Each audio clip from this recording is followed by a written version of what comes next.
Good morning friends. तो आपका स्वागत है फिर से आपके अपने चैनल मैथ्स बाय अमन यादव पर। तो आज जो है, जैसा कि हम लोगों ने कल पढ़ा था कि ट्रिग्नोमेट्री में हम लोगों ने बेसिक लेक्चर किया, इंट्रोडक्शन किया। तो आपने आसानी से समझा होगा कि एक्चुअल में ट्रिग्नोमेट्री है क्या, ट्रिग्नोमेट्री फंक्शन की तरह किस तरह से बिहेव करता है। ठीक है। तो ट्रिग्नोमेट्री के बारे में जो बेसिक फार्मूलाज हैं वो आपने देखा, पाइथागोरस थ्योरम आपने देखा कि ट्रिग्नोमेट्री जो है फंक्शन है, वो कैसे फंक्शन है वो आपने कल समझा। तो आज जो है हम लोग उसी चीज़ को आगे बढ़ाते हुए, जो कि एनसीईआरटी में हम लोग जानते हैं कि सबसे पहला चैप्टर जो हम लोग पढ़ते हैं वो 8.1 है। ठीक है। तो 8.1 को आज हम लोग क्या करेंगे, कंप्लीट सॉल्व करेंगे। ठीक है।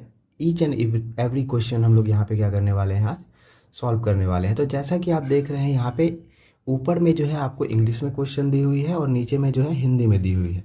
ऐसा इसलिए किया गया है कि कुछ बच्चे ऐसे होते हैं जो कि दोनों मतलब हिंदी बैकग्राउंड से भी होते हैं और कुछ बच्चे हैं कि इंग्लिश बैकग्राउंड से भी होते हैं। तो दोनों को किसी भी तरह की दिक्कत ना हो, इसलिए हम लोगों ने क्या किया है कि यहाँ पे दोनों क्वेश्चंस को इंक्लूड किया है। ठीक है। तो बनाने का जो प्रोसेस है तो उसमें तो किसी तरह का चेंज आता नहीं है। मैथमेटिक्स में आप किसी भी तरह से लिख सकते हैं। जैसा कि आप जानते ही हैं कि अगर मान लेते हैं कि हम लोग गिवन लिखते हैं इंग्लिश में, तो हिंदी वाले बच्चे दिया गया है लिखेंगे। ठीक है। तो उतना मेजर डिफरेंस हम लोग मैनेज कर सकते हैं, है ना। तो हम लोग क्या करेंगे, आज क्वेश्चन सीरीज करेंगे और ये क्वेश्चंस बहुत ज़्यादा इंपॉर्टेंट हैं, आप जानते ही हैं, क्योंकि एनसीईआरटी का क्वेश्चंस जो है डायरेक्टली जो है पेपर में आता है। ठीक है। तो आज जो है हम लोग करने वाले हैं। तो सबसे पहले क्वेश्चन पे हम लोग आते हैं। तो सबसे पहला क्वेश्चन जो है ये आप देख सकते हैं कि यहाँ पे बोला गया है कि एक राइट एंगल ट्रायंगल है। ठीक है। और वो राइट एंगल ट्रायंगल कौन सा है, तो ए बी सी है। जिस राइट एंगल ट्रायंगल यानी कि जो समकोण त्रिभुज है उसकी बात हो रही है, राइट एंगल ट्रायंगल है, उसमें एंगल बी है। उस एंगल उस राइट एंगल ट्रायंगल में जो साइड ए बी है वो 24 सेंटीमीटर का है, बी सी 7 सेंटीमीटर का है। और तो हम लोगों को क्या करना है, डिटरमाइन करना है sine A cos A sign C cos सी। अब यहाँ पे आपको बहुत अच्छे से याद होगा कि साइन के साथ में जो यहाँ पे ए है वो बेसिकली ये ए है क्या, है ना। ये ए जो है वो ए है क्या, वो आपको बहुत आसानी से याद होगा या फिर समझ गए होंगे कल ही। हम लोग जानते थे कि साइन बेसिकली क्या है, ये ट्रिग्नोमेट्रिक फंक्शन होता है। तो फंक्शन में हम लोग इनपुट रखते थे, याद है आपको। तो वो इनपुट के रूप में हम लोग क्या रखते थे, यहाँ पे एंगल। तो बेसिकली जो यहाँ पे ए है वो किसको बता रहा है, एंगल को बता रहा है, मतलब कोण को बता रहा है कि आखिर कोण कहाँ पे बन रहा है। ठीक है। वो सिर्फ और सिर्फ क्या बताने के लिए है, एंगल बताने के लिए है। सेम इसी तरह से यहाँ पे जो सी है वो क्या बतला रहा है, एंगल बता रहा है कि आपका जो एंगल है यानी कि कोण है वो कहाँ पे बना हुआ है। ठीक है। तो आइए हम लोग इसको सॉल्व करते हैं। ठीक है। अगर हम लोग देखें यहाँ पे तो ट्रायंगल क्या है आपका ए बी सी, तो हम लोग क्या करते हैं, एक राइट एंगल ट्रायंगल कंस्ट्रक्ट कर लेते हैं सबसे पहले।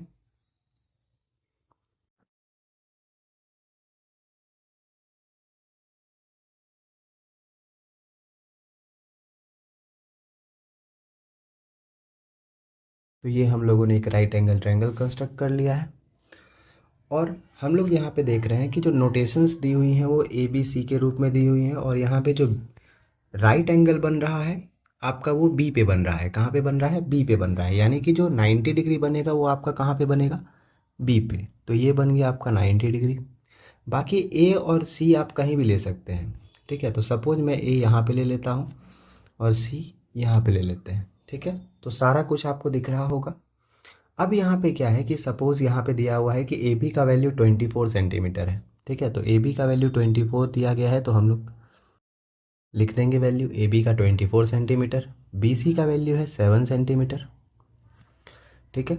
तो आप जैसा कि देख सकते हैं यहाँ पे राइट एंगल ट्रायंगल में दो साइड्स दी हुई हैं, एक है 24 सेंटीमीटर, एक है 7 सेंटीमीटर। मीन्स जो आपका ये वाला साइड है जिसको हम लोग क्या कहते हैं, हाइपोटेनस। हाइपोटेनस क्यों कहते हैं कि आप जानते हैं कि 90 डिग्री के सामने, 90 डिग्री के सामने जो साइड होता था उसको हम लोग क्या नाम से जानते थे, हाइपोटेनस के नाम से जानते थे।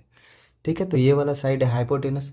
अब यहाँ पे ध्यान देने वाली बात यह है कि यहाँ पे परपेंडिकुलर और बेस, वो तो एंगल पे डिपेंड करता है परपेंडिकुलर, और जो हाइपोटेनस है वो तो हमेशा 90 के सामने ही रहता है। तो हाइपोटेनस यहाँ पे कैलकुलेट कैसे किया जाए। अब हाइपोटेनस को कैलकुलेट करने के लिए हम लोग जानते हैं कि हम लोग जो यूज करते हैं वो किस फॉर्मूला का यूज करते हैं, पाइथागोरस थ्योरम का यूज करते हैं। और पाइथागोरस थ्योरम में हम लोग जानते हैं कि जो हाइपोटेनस का स्क्वायर होता है वो परपेंडिकुलर के स्क्वायर और बेस के स्क्वायर के सम के इक्वल होता है कि नहीं। तो उसका हम लोग यहाँ पे क्या करने वाले हैं, यूज करने वाले हैं। तो सबसे पहले जो है क्वेश्चन को बनाने के लिए हम लोग जो भी यहाँ पे दिया गया है उसको लिखेंगे। ठीक है, मैं एक प्रॉपर फॉर्मेट में लिखूंगा आपको कि अगर आप इस फॉर्मेट में लिखते हैं तो आपका मार्क्स कटने का चांस एक भी जरा सा भी नहीं है। ठीक है, एकदम प्रॉपर फॉर्मेट में इस तरह से लिखना है कि सबसे पहले आप क्या करेंगे कि जो दिया गया है क्वेश्चन में वो लिखेंगे। ठीक है, मीन्स गिवन से आप स्टार्ट करेंगे, फिर उसके बाद आप बॉडी पे आएंगे, मीन्स आप क्या काम कर रहे हैं, फिर काम करने के बाद लास्ट में आप कंक्लूड करेंगे। ठीक है, अगर आप इस वे में लिखते हैं किसी भी क्वेश्चन को तो आपका मार्क्स डिडक्ट नहीं होगा, फुल मार्क्स आपको मिल जाएगा।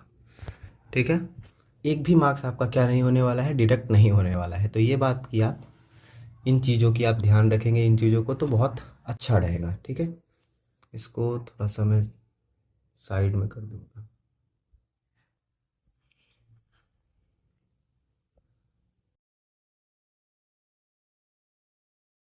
तो ये बात आप ध्यान रखेंगे, आशा है। चलिए, तो यहाँ पे सबसे पहले गिवन है, क्या गिवन है आपका कि जो राइट एंगल ट्रायंगल है ए बी सी है ना। तो लिख लेंगे हम लोग, there is a right angle triangle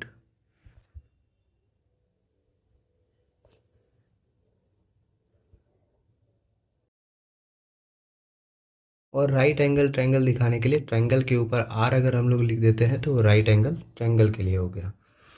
where, जहाँ पे क्या है कि जो एंगल बी है वो राइट एंगल है, तो where angle B equals to 90 degree, ये हम लिख दे रहे हैं।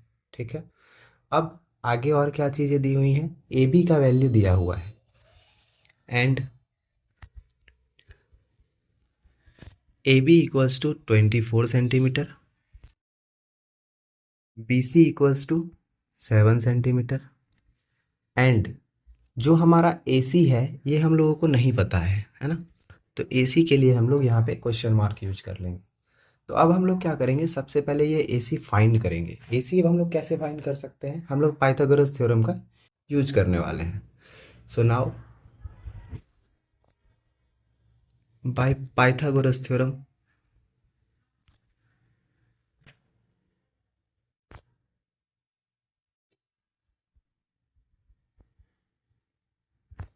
अगर हम लोग पाइथागोरस थ्योरम से चलें तो पाइथागोरस थ्योरम से हम लोग क्या जानते हैं कि हाइपोटेनस, और यहाँ पे हाइपोटेनस क्या है आपका ए सी है, यहाँ पे हाइपोटेनस क्या हो जा रहा है, ये है आपका हाइपोटेनस।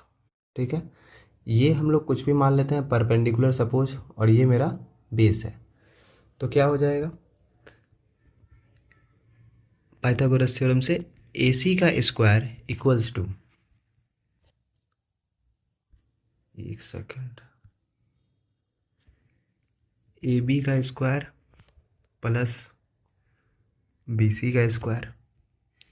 अब अगर आप देखिए तो यहाँ पे ए सी है, ए सी का अगर वैल्यू हम लोगों को फाइंड करना है तो ये स्क्वायर है, उधर जाएगा तो अंडर रूट हो जाएगा। ए बी का वैल्यू यहाँ पे 24 है तो 24 का स्क्वायर, बी सी यहाँ पे 7 है तो 7 का स्क्वायर। तो A C is equal to क्या हो जाएगा, 24 का स्क्वायर आप जानते हैं 576 होता है, 7 का स्क्वायर 49 होता है। अगर हम इन दोनों को ऐड करते हैं तो ये 625 हो जाएगा। और आप जैसा कि जानते हैं कि 625 जो है बेसिकली किसका स्क्वायर है, तो 25 का है। मीन्स जो हमारा ए सी है वो 25 सेंटीमीटर हो जाता है। ठीक है, तो ए सी जो है ये हमारा कितना है, 25 सेंटीमीटर। अब हमें जो है यहाँ पे तीनों साइड्स मालूम है, तो हम लोग बारी बारी से क्वेश्चन को सॉल्व करेंगे। ठीक है, सबसे पहले वाले पे आ जाते हैं हम लोग। जो ये हमारा पहला वाला क्वेश्चन है वहाँ पे एंगल आपको ए पे ड्रॉ करना है। कहाँ पे ड्रॉ करना है, एंगल ए पे ड्रॉ करना है। तो ये बात हम लोग ध्यान रखेंगे कि जो एंगल हमारा होगा वो एंगल कहाँ पे ड्रॉ होगा, ए पे ड्रॉ होगा। ठीक है, चलिए और केस फर्स्ट में हम लोगों को क्या निकालना है, साइन ए और कॉस ए।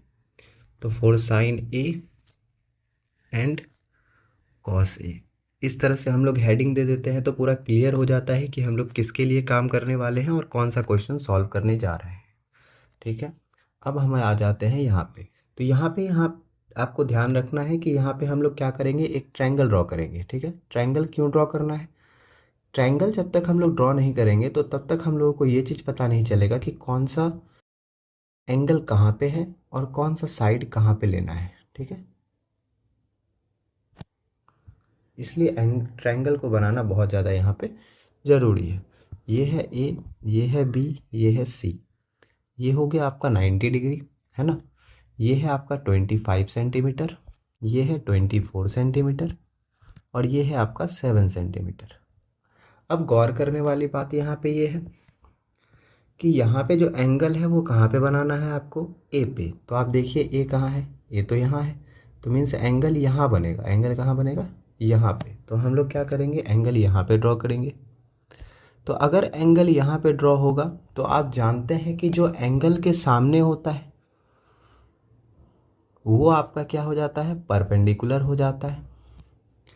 जो बच जाएगा वो बेस हो जाएगा और 90 के सामने वाला जो है वो हमेशा हाइपोटेनस होता है। इसमें तो किसी तरह की परेशानी नहीं होनी चाहिए। तो अगर हम लोगों को साइन ए निकालना है तो हम लोग जानते हैं कि साइन थीटा का फॉर्मूला आप जानते हैं, पंडित बद्री प्रसाद वाला। तो पी बाय एच होता है। यहाँ पे पी क्या है, सवाल ये है, यहाँ पे पी है बी सी, तो हम लोग क्या करेंगे, बी सी लिख देंगे। और एच हमारा क्या है, ए सी है, तो एच लिख देंगे, ए सी है। अब बी सी के जगह पे हम लोग क्या लिखेंगे, 7 सेंटीमीटर। ए सी के जगह पे लिखते हैं 25 सेंटीमीटर। ये सेंटीमीटर सेंटीमीटर कैंसल आउट हो जाता है और बच जाता है 7/25। अब इसी कारण से देखिए यहाँ पे जब भी हम लोग लिखते हैं तो ट्रिग्नोमेट्रिक रेशियोज के लिए किसी भी तरह का यूनिट नहीं लिखते हैं। क्यों नहीं लिखते हैं, क्योंकि ये यूनिट जो है वो कैंसल आउट हो जाते हैं। ठीक है, इसी कारण से जो वैल्यू आता है वो हमारा यूनिटलेस आता है। यहाँ पे आप देखिए 7/25 में कोई यूनिट है क्या, बिल्कुल भी नहीं है। इसलिए रेशियोज जो होते हैं वो क्या होते हैं, यूनिटलेस होते हैं। तो ये हो गया 7/25। अगर हम लोग कॉस ए का वैल्यू निकालना चाहें तो cos theta is equal to, हम लोग जानते हैं कि बी बाय एच होता है। यहाँ पे बी क्या है, तो यहाँ पे बी हम देख सकते हैं कि ये ए बी है। यहाँ पे जो बी है वो कौन है, ए बी है। और एच कौन है, ए सी है। तो ये हो गया आपका ए बी और एच हो गया आपका ए सी। तो ए बी का वैल्यू है 24 सेंटीमीटर और बी सी ए सी का वैल्यू है 25 सेंटीमीटर। तो ये सेंटीमीटर सेंटीमीटर कैंसिल, तो 24/25। तो यहाँ से हम लोगों को साइन ए का भी वैल्यू पता चल चुका है, कॉस ए का भी वैल्यू पता चल चुका है। ठीक है, सेम टू सेम इसी तरह से हम लोग दूसरा वाला भी बनाएंगे। दूसरा वाला में हम लोगों को क्या सॉल्व करना है, साइन सी और कॉस सी का वैल्यू फाइंड करना है। मीन्स एंगल जो बनेगा वो कहाँ पे बनेगा, सी पे बनेगा। तो फिर यहाँ पे हम लोग क्या करेंगे, एक ट्रायंगल ड्रॉ करेंगे और एंगल हम लोग सी पर बनाएंगे। एंगल कहाँ पे बनाएंगे, हम लोग सी पे। तो चलिए एंगल हम लोग यहाँ पे सी पे बनाते हैं। ये हो गया ए, ये हमारा बी, ये हमारा सी। एंगल हमारा सी पे हो जाएगा और ये हमारा हो गया 90 डिग्री। ये है 25 सेंटीमीटर, ये है 24 सेंटीमीटर और ये है हमारा 7 सेंटीमीटर। तो अब आप देख पा रहे हैं कि एंगल के सामने वाला साइड अब हमारा ये है। तो अभी इस केस में परपेंडिकुलर ये हो जाएगा, बेस ये हो जाएगा और 90 के सामने वाला तो हमेशा हाइपोटेनस ही होता है। तो अगर हम लोगों को साइन सी का वैल्यू निकालना है तो साइन सी यानी sine theta is equal to, हम लोग जानते हैं पी बाय एच होता है। यहाँ पे पी कौन है हमारा, 24 सेंटीमीटर, डायरेक्टली लिख रहे हैं। एच का वैल्यू हमारा 25 सेंटीमीटर है। ये सेंटीमीटर सेंटीमीटर कैंसिल हो जाएगा तो 24/25 आ जाएगा। साथ ही साथ अगर हम लोग कॉस सी को देखें तो कॉस सी इक्वल टू क्या होगा, बी बाय एच। बी का वैल्यू अगर हम लोग देखते हैं, यहाँ पे बेस हमारा 7 सेंटीमीटर है और जो एच है हमारा वो 25 सेंटीमीटर है। ये दोनों कैंसिल आउट हो जाएगा, इसका वैल्यू हो जाएगा 7/25 सेंटीमीटर, है ना, 7/25। तो इसी के साथ हमारा सारा वैल्यूज़ जो है यहाँ पे निकल गया है। तो आप प्रयास करेंगे कि लास्ट में आप हैंस या फिर देयरफॉर लेकर के इन सारे वैल्यूज़ को लिख दें। इससे क्या होता है कि एक अच्छा रिप्रेजेंटेशन बनता है और जितना अच्छा आप रिप्रेजेंट करते हैं क्वेश्चन को, उतना अच्छा आपको मार्क्स भी मिलता है। ठीक है, तो हम लोग ये चीज़ ध्यान रखेंगे।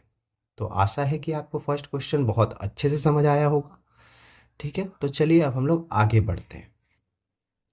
ठीक है, नेक्स्ट क्वेश्चन है हमारा कि 10p माइनस कॉट आर। ठीक है, और ट्रायंगल आपको यहाँ पे ऑलरेडी गिवन है। ठीक है, इस ट्रायंगल में अगर हम लोग देखें तो ये जो हमारा ट्रायंगल है वो ट्रायंगल क्या है, पी क्यू आर बन रहा है। जहाँ पे जो 90 डिग्री है वो कहाँ बन रहा है, क्यू पे बन रहा है। और आप देख पा रहे हैं पी क्यू की वैल्यू 12 सेंटीमीटर है और पी आर की वैल्यू 13 सेंटीमीटर है कि नहीं। ये बात आप यहाँ पे देख सकते हैं। लेकिन यहाँ पे आपको क्या है कि 90 के सामने वाला साइड मीन्स ये तो हमारा हाइपोटेनस है। क्या है ये, हाइपोटेनस। और ये हमारा कुछ भी हो सकता है, परपेंडिकुलर या फिर बेस। वो डिपेंड किस पे करता है, एंगल पे डिपेंड करता है कि एंगल कहाँ बन रहा है ना। तो 90 के सामने है मीन्स ये तो हमारा ऑब्वियस, मतलब ऑलरेडी क्लियर हो चुका है कि ये एच होगा, है ना। परपेंडिकुलर और बेस डिपेंड करता है। तो यहाँ पे हम लोग क्या करते हैं कि सबसे पहले इस थर्ड साइड को पता करते हैं कि एक्चुअल में इसका वैल्यू क्या है ना। उसके बाद ही हम लोग आगे कुछ कर पाएंगे। तो यहाँ पे क्या है कि पी क्यू आर एक राइट एंगल ट्रायंगल है, तो हम लोग यहाँ पे लिखेंगे। ठीक है, सबसे पहले कि गिवन है हमारे पास, क्या है गिवन कि पी क्यू आर जो है वो एक राइट एंगल ट्रायंगल है, अर्थात समकोण त्रिभुज है ना। जहाँ पे जो एंगल क्यू है वो 90 डिग्री है। तो यहाँ पे हम लोग लिखेंगे कि कोण क्यू जो है वो समकोण है। ठीक है, हिंदी वाले बच्चे लिखेंगे कोण क्यू जो है वो क्या है, समकोण है। तो angle triangle P Q are है। तो दिया गया है कि पी क्यू आर यहाँ पे क्या है, एक राइट एंगल ट्रायंगल है। Right angle triangle P Q R where जो एंगल क्यू है वो आपका क्या है, 90 डिग्री है। ये हम लोगों ने बहुत शॉर्टकट में इस चीज़ को एक्सप्लेन कर दिया। अब हम लोग यहाँ पे देख पा रहे हैं कि जो पी क्यू है वो 24 सेंटीमीटर है। फुल स्टॉप यहाँ पे लगा देना है। पी क्यू का जो वैल्यू है वो कितना दिया हुआ है, 12 सेंटीमीटर। एंड जो पी आर है हमारे पास वो दिया गया है 13 सेंटीमीटर। अब जो बचा हुआ साइड है वो क्या है आपका, क्यू आर, जो हमें मालूम नहीं है, जो हमें पता करना है। तो क्यू आर के लिए हम लोग यहाँ पे क्या करेंगे, क्वेश्चन मार्क दे देंगे। तो अब हम लोग अगर आगे सॉल्व करना चाहते हैं तो इस वैल्यू को हम लोग क्या करेंगे, फाइंड करेंगे। अब फाइंड कैसे करेंगे, तो हम लोग हेल्प लेंगे किसका, पाइथागोरस थ्योरम का, है ना। तो पाइथागोरस थ्योरम में ही तो ये रिलेशन है साइड्स के बीच का। तो हम लोग इसलिए यूज किसका करते हैं, पाइथागोरस थ्योरम का यूज करते हैं। So now by Pythagoras theorem,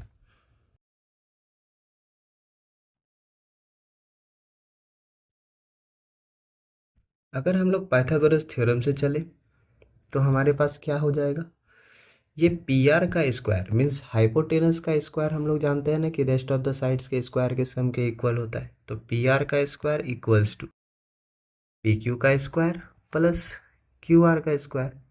अब देखिए हम लोगों को क्यू आर का वैल्यू निकालना है, किसका वैल्यू निकालना है, क्यू आर का। तो जिसका वैल्यू निकालना होता है उसको हम लोग क्या करते हैं, अकेले। तो क्यू आर का वैल्यू अगर हम अकेले करना चाहते हैं तो इस वाले वैल्यू को हमको इधर भेजना पड़ेगा। तो ये अगर प्लस में है तो इधर आएगा, माइनस में हो जाएगा, नहीं हो जाएगा। तो ये हो गया पी आर का स्क्वायर माइनस, ये प्लस में था इधर आया तो ये हो गया माइनस, है ना। तो ये हो जाएगा हमारा पी क्यू का स्क्वायर। ठीक है, और ये बराबर किसके है, क्यू आर के स्क्वायर के। तो अगर हम लोग इसको सीधा करके लिखना चाहें तो क्यू आर का स्क्वायर को इधर डालेंगे तो अंडर रूट हो जाएगा। तो हम लोग डायरेक्ट यहाँ पे थोड़ा सा लिख देते हैं, ये हो गया पी आर का स्क्वायर माइनस क्यू आर का स्क्वायर। अब यहाँ पे वैल्यूज़ आप पुट कर देंगे। पी आर का वैल्यू हमारे पास क्या दिया हुआ है, पी आर का वैल्यू हम देख पा रहे हैं ये 13 सेंटीमीटर है। तो 13 का स्क्वायर माइनस ये हो गया आपका 12 सेंटीमीटर मीन्स 12 का स्क्वायर। तो अगर हम लोग इसको सॉल्व करेंगे तो क्या आएगा वैल्यू, 13 का स्क्वायर 169 होता है, 12 का स्क्वायर 144 होता है। तो ये अगर हम लोग सब्ट्रैक्ट करते हैं तो 25 आएगा, और 25 5 का स्क्वायर होता है, मीन्स ये जो है वो हमारा 5 सेंटीमीटर का है। ठीक है, तो यहाँ से हम लोगों को क्यू आर भी पता लग चुका है। अब हम लोगों को फाइंड क्या करना है एक्चुअल में। अगर एक्चुअल में देखा जाए तो जो हमें फाइंड करना है वो 10p माइनस कॉट आर करना है। क्या करना है, 10p माइनस कॉट आर। तो उससे पहले हम लोगों को ये 10p का वैल्यू और कॉट आर का वैल्यू मालूम करना पड़ेगा, तभी हम लोग इसको सॉल्व कर सकते हैं। तो आइए, तो अब हम लोग क्या करते हैं, सबसे पहले 10p फाइंड करते हैं, देन कॉट आर फाइंड करते हैं और दोनों को सब्ट्रैक्ट कर देंगे।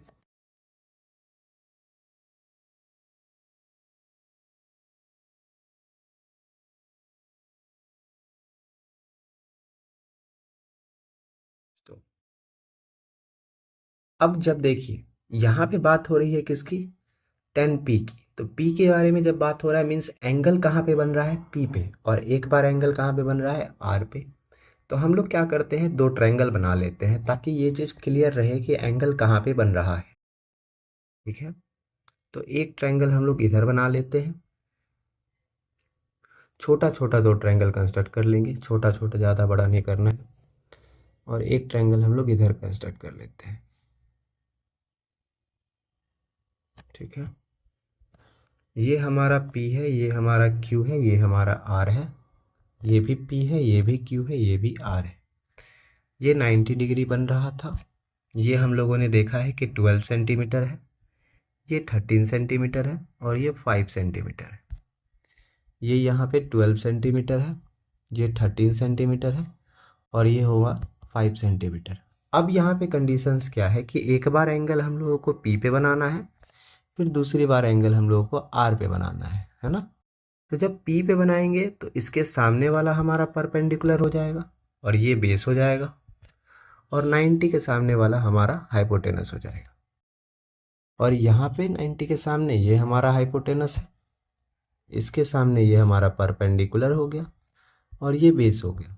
ठीक है, तो अगर हम लोगों को 10p फाइंड करना है तो 10p, तो 10p इज इक्वल टू होता है p बाई b। यहाँ पे जो p है वो परपेंडिकुलर है और ये एंगल है। ठीक है, तो ये बात आप समझेंगे। ये वाला p क्या है, QR है, तो ये हो गया QR, और b यहाँ पे है PQ, तो ये हो गया PQ।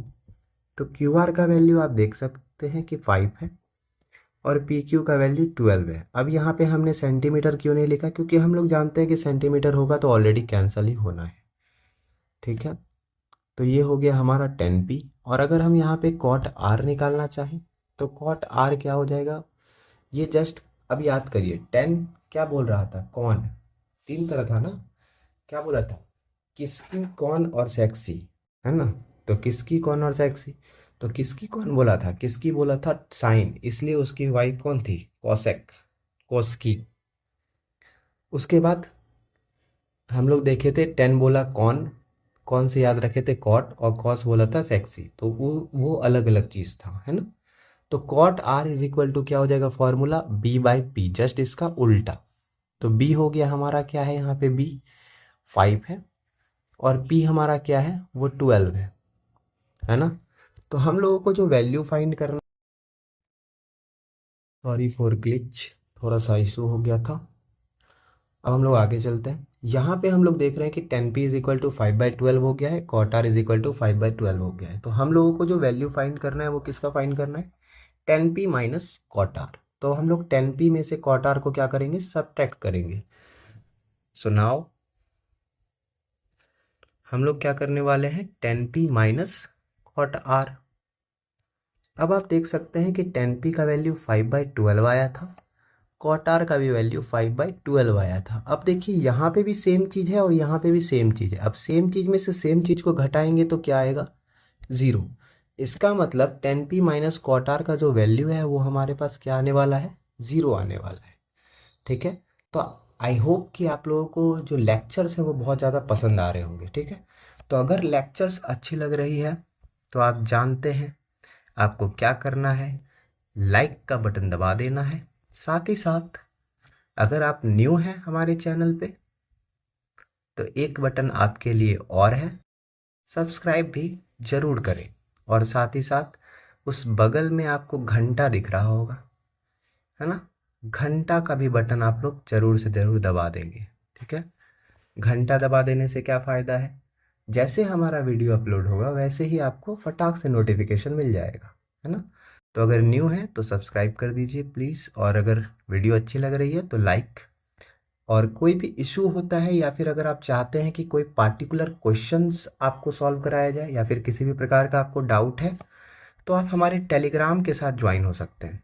ठीक है, टेलीग्राम चैनल पे ज्वाइन हो सकते हैं। टेलीग्राम चैनल का जो लिंक है वो हमारे डिस्क्रिप्शन में मिल जाएगा आपको।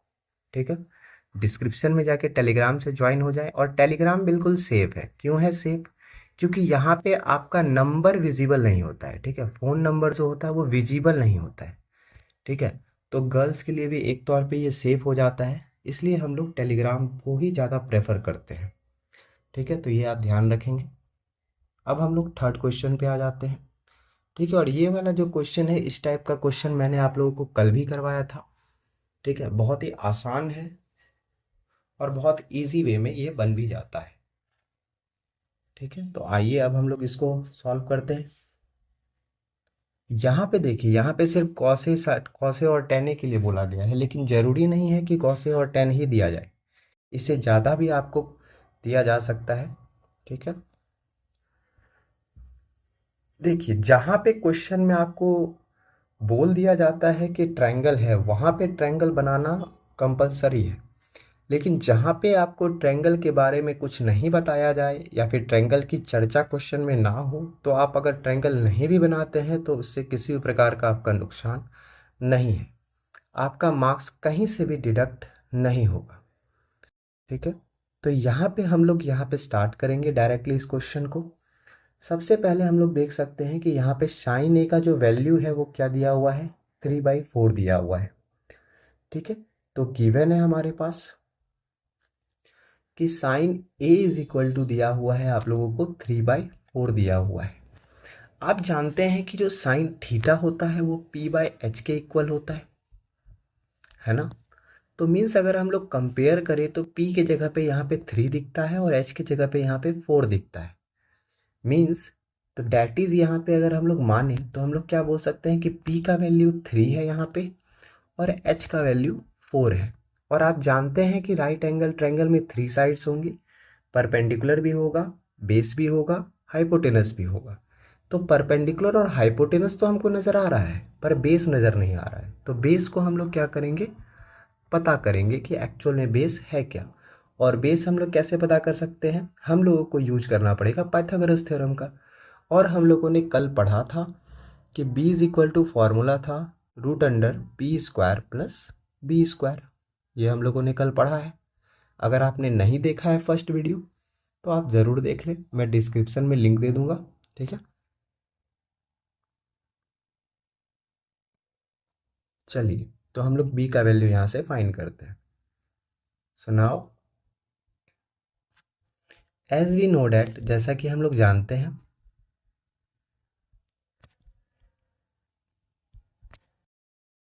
p इज इक्वल टू हमारे पास फॉर्मूला है p² plus sorry p² plus नहीं होगा यहाँ पे, मैं थोड़ा सा h² माइनस p², यहाँ पे भी मैंने गलत लिख दिया है,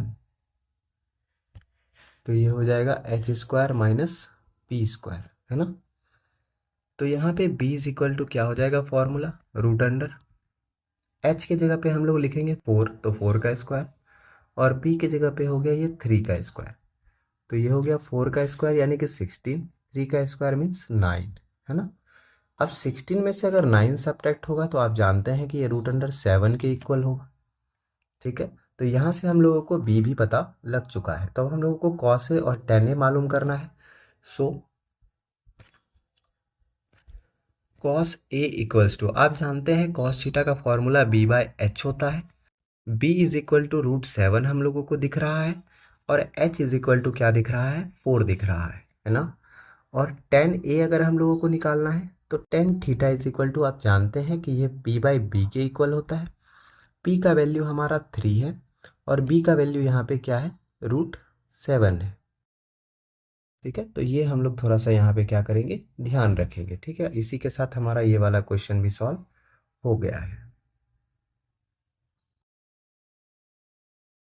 ठीक है,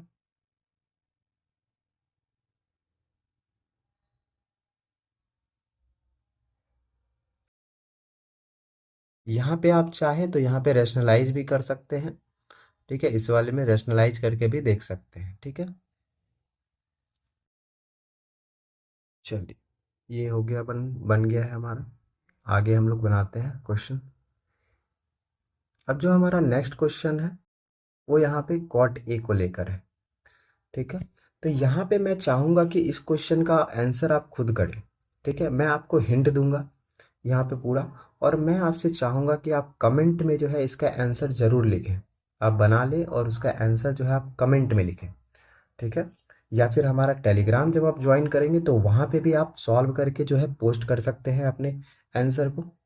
यहाँ पे क्या दिया हुआ है, अगर आप गौर से देखें तो 15 कॉट ए इक्वल्स टू जो है ये 8 के इक्वल है।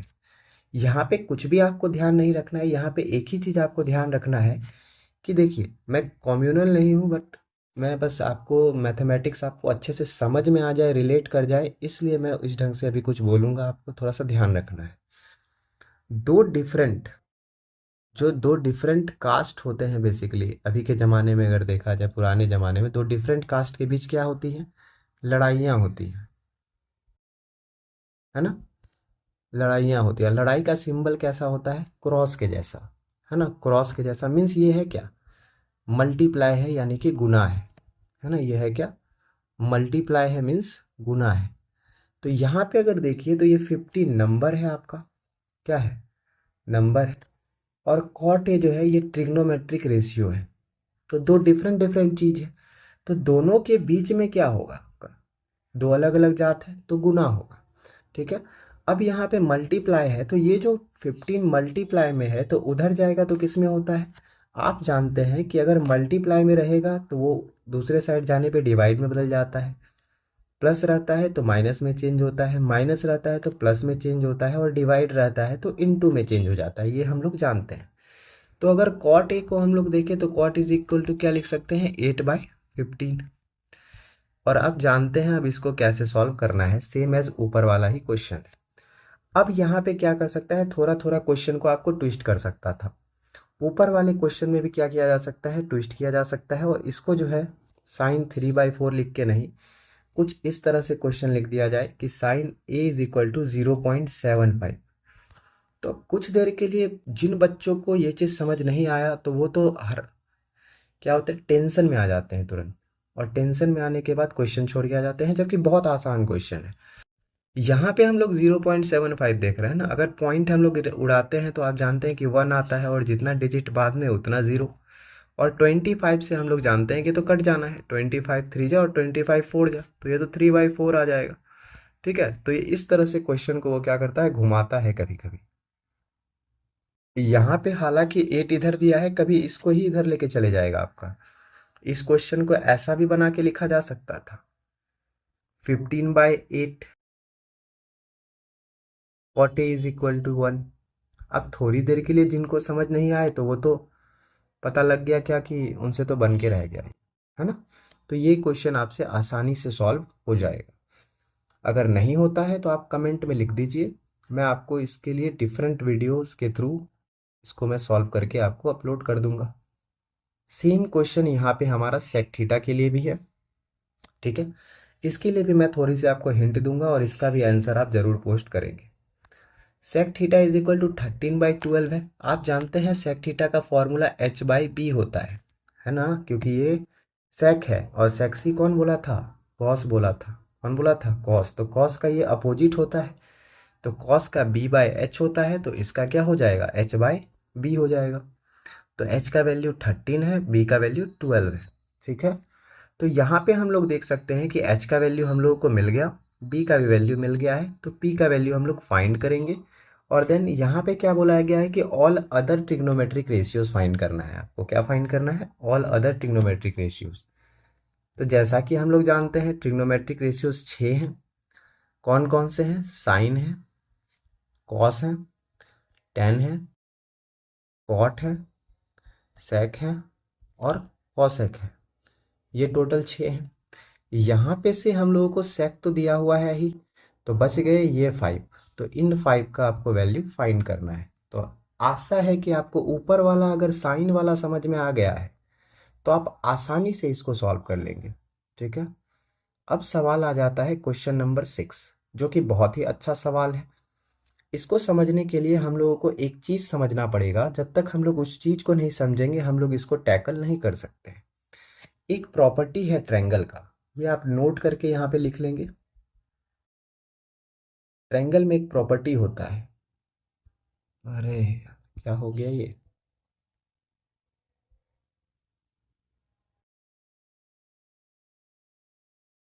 ठीक है। ट्रायंगल में एक प्रॉपर्टी होता है, और वो कौन सा प्रॉपर्टी है? हम लोग जानते हैं कि अगर मान लेते हैं कि सपोज ये एक ट्रायंगल है, ये क्या है, एक ट्रायंगल है। ट्रायंगल में, किसी भी ट्रायंगल में अगर मान लेते हैं कि दो अपोजिट साइड्स हैं, वो तभी इक्वल होंगे जब एडजेसेंट एंगल्स, अगर मान लेते हैं कि दो एडजेसेंट्स, यानी कि हम लोग क्या बोलेंगे, कर्मागत। हिंदी में अगर बोलेंगे तो कर्मागत, और इंग्लिश में बोलेंगे तो एडजेसेंट्स, एडजेसेंट एंगल्स, और हिंदी में कहते हैं हम लोग कर्मागत कोण। ठीक है, मतलब एक के बाद एक वाला। अगर ये एंगल और ये एंगल मीन्स एक इसके बाद जस्ट ये आ रहा है, तो साथ वाला, मतलब कह सकते हैं कि एडजेसेंट एंगल्स जो होंगे, अगर दो एडजेसेंट एंगल्स इक्वल हैं, तो सपोज अगर ये भी एंगल ए है, ये भी एंगल ए है, तो इनके अपोजिट साइड्स मीन्स इसके सामने वाले जो साइड्स होंगे वो भी क्या होते हैं, इक्वल होते हैं। तो सपोज ये है ए, ये है बी, ये है सी। अगर एंगल बी इक्वल होगा किसके, एंगल सी के, मीन्स ये वाला एंगल और ये वाला एंगल क्या है, इक्वल है। ठीक है, तो इनके सामने वाला, इस सी के सामने कौन सा साइड है, ए बी, और इस बी के सामने कौन सा साइड है, ए सी। ठीक है, तो यहाँ पे ये क्लियर हो जाएगा कि जो ए बी है वो किसके इक्वल होगा, ए सी के इक्वल होगा। ये बात आप ध्यान रखेंगे। ठीक है, इसी को हम लोग लिखेंगे थोड़ा सा स्टेटमेंट में, तो वो मैं थोड़ी देर बाद इसमें जब क्वेश्चन में लिखूंगा तो उससे हम लोग लिख लेंगे। इस बात को आप समझ गए होंगे, है ना। तो अब हम लोग क्वेश्चन पे आ जाते हैं। ठीक है, क्वेश्चन में कहा गया है कि angle A and angle B are acute angles. Acute angles आप जानते हैं कि जो 90 से क्या होता है, छोटा होता है, और कॉस ए और कॉस बी इक्वल है। तो एंगल ए और एंगल बी के बारे में आप बताइए कि angle A angle B equal है, ये हम लोगों को शो करना है। तो हम लोग क्या करते हैं, यहाँ पे एक ट्रायंगल अज्यूम करते हैं। एंगल ए और एंगल बी के बारे में चर्चा है, तो हम लोगों को यहाँ पे क्या करना पड़ेगा, एक ट्रायंगल ड्रॉ करना पड़ेगा। और ट्रायंगल क्या होगा, आप बहुत अच्छे से जानते हैं कि राइट एंगल ट्रायंगल ही होगा। ठीक है, तो ये हो गया हमारा ए, ये हो गया हमारा बी, ये हो गया हमारा सी। अगर किन्हीं बच्चे को ये लग रहा है कि राइट एंगल ट्रायंगल क्यों होगा, तो आप ज़रूर से ज़रूर हमारा जो फर्स्ट लेक्चर है उसको देखें। क्योंकि जब तक आप फर्स्ट लेक्चर नहीं देखेंगे आपको ये चीज़ पता ही नहीं चलेगा कि हम लोगों ने सिर्फ और सिर्फ राइट एंगल ट्रायंगल क्यों बनाया। ठीक है, जिसका लिंक आपको डिस्क्रिप्शन में मिल जाएगा। ठीक है, एंगल ए और एंगल बी आपका अक्यूट है, तो एंगल बी हम लोग यहाँ पे सपोज करते हैं, यहाँ पे सी सपोज कर लेते हैं। ठीक है, अब यहाँ पे क्या दिया हुआ है क्वेश्चन में, क्वेश्चन में हमारा दिया हुआ है कि कॉस ए इक्वल है किसके, कॉस बी के। कॉस ए इक्वल है कॉस बी के, and angle A and angle B are acute angle. कौन सा एंगल है, अक्यूट है। अक्यूट कहने का मतलब न्यून कोण है। अक्यूट कहने का मतलब कैसा है, न्यून कोण है, मीन्स 90 से कम का एंगल है। तो now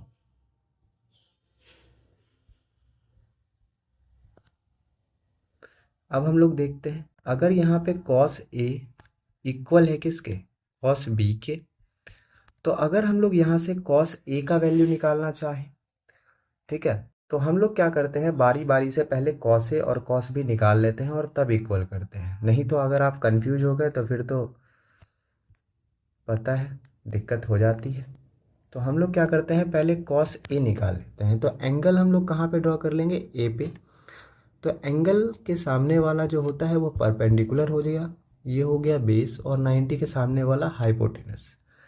means cos A is equal to, तो हम लोग जानते हैं क्या होता है, बी बाय एच होता है। यहाँ पे बी हमारा क्या है, ए सी है, और एच हमारा क्या है, ए बी है ना।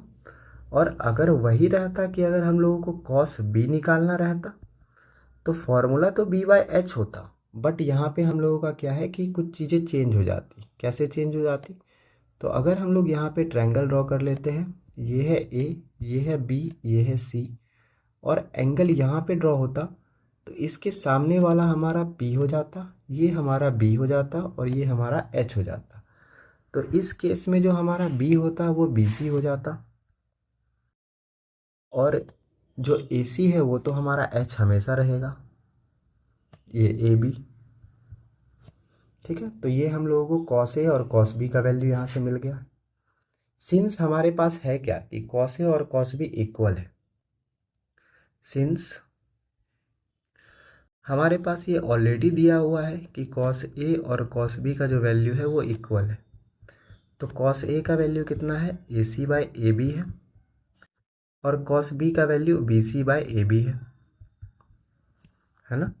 तो ये ए बी, ये ए बी, इधर देखिए ये ए बी डिवाइड में है, ये ए बी किस में है, डिवाइड में है, उस साइड जाएगा मल्टीप्लाई में हो जाएगा। तो हम लोग अगर ए सी का वैल्यू लिखें तो क्या लिखेंगे, B C by A B into A C, A B, ये ए बी कैंसिल हो जाएगा, तो A C is equal to क्या बचेगा, बी सी बचेगा, है ना। तो यहाँ से हम लोगों को क्या पता चलता है कि इस ट्रायंगल में ए सी और बी सी का वैल्यू सेम ही है। इस ट्रायंगल में जो है ए सी और बी सी का वैल्यू क्या है, सेम है। तो एक झलक आपको मैं दिखाता हूँ यहाँ पे, जो हम लोगों ने लिखा है वहाँ पे।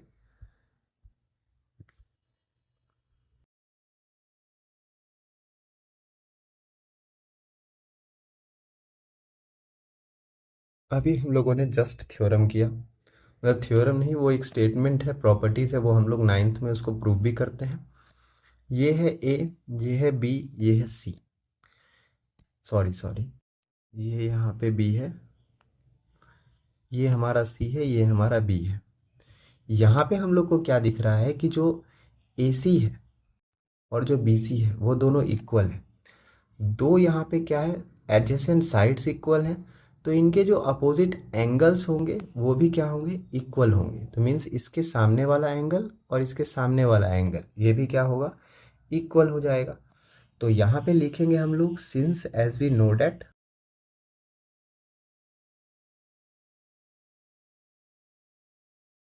As we know that if two adjacent sides